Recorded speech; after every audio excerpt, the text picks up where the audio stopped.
যেমন একটা মানুষের বেঁচে থাকতে গেলে গায়ে কাপড় দরকার, খাবার দরকার, ঘর দরকার, সেরকম কিন্তু সেক্সটাও দরকার।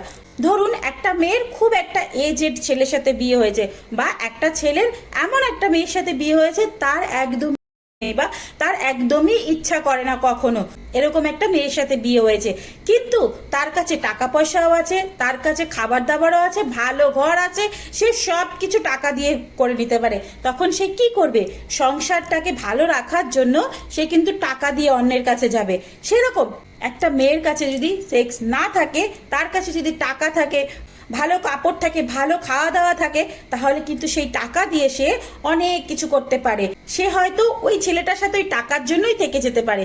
তাই এই চারটে জিনিসের নিড সবার, কোনো একটা যদি কমি হয়, অন্যটা যদি ভরপুর থাকে, সে কিন্তু টিকে থাকতে পারে।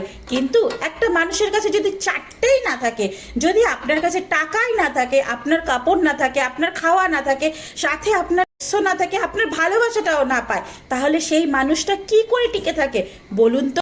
এগুলো বুঝুন যে আমার বউ, আমার বর কেন আমার সাথে টিকতে পারছে না, সে কেন অন্যের কাছে যাচ্ছে, আমি কি গলতি করছি।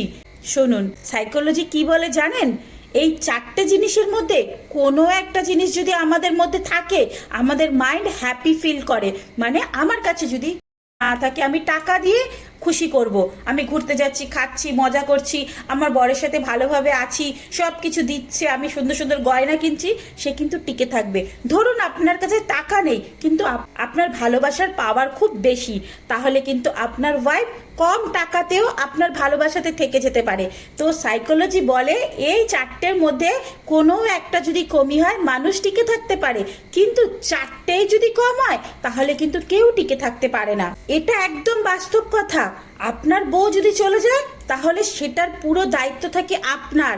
যদি আপনার স্বামী অন্যর কাছে যায়, তাহলে সেই পুরো দায়ভারটা কিন্তু তার বউয়ের পরে। একটা ছেলে একটা বউয়ের কাছে কি চাইছে? শুধু তো ভালোবাসাটাই চাইছে, তার কাছে তো খেতে চাইছে না, পড়তে চাইছে না, আর সেটাই সে দিতে পারে না, তাহলে একটা ছেলে কি করে ঘরে থাকবে বলুন তো? তখন তো সে তার টাকা দিয়ে এনজয় করবেই, তাই না? সেরকম একটা মেয়ে আপনার কাছে কি চাইছে? ভালোবাসা চাইছে, খাবার চাইছে, গায়ের কাপড় চাইছে। আপনি যদি কোনোটাই না দিতে পারেন, তাহলে আপনার কাছে থেকে সে কি করবে বলুন তো? তখন সে অন্য জায়গায় তো খুঁজবেই, হয়তো কেউ টাকা দেবে সেখানে যাবে, না হলে কেউ সেক্স দিলে সেখানে যাবে। এটা একদম বাস্তব কথা। তাই আগে নিজের প্রবলেমটা বুঝুন, শুধু কাউকে ব্লেম দেবেন না। সে আমাকে ছেড়ে চলে গেছে, সে আমাকে ভালোবাসলো না, আমি তো তাকে সব দিয়েছি। নিজের প্রবলেমটা আগে জানতে শিখুন। আপনি দেখুন আপনি কোথায় কম করেছেন। যদি সেটাই খুঁজে পান না, তাহলে আপনি কিন্তু আর কোনো মানুষকে হারাবেন না। আর আপনি যদি এটা জানতেই না পারেন, আপনি আবার সেকেন্ড টাইম বিয়ে করলেও, সেকেন্ড টাইম লাভ করলেও তাকে আপনার কাছে রেখে দিতে পারবেন না।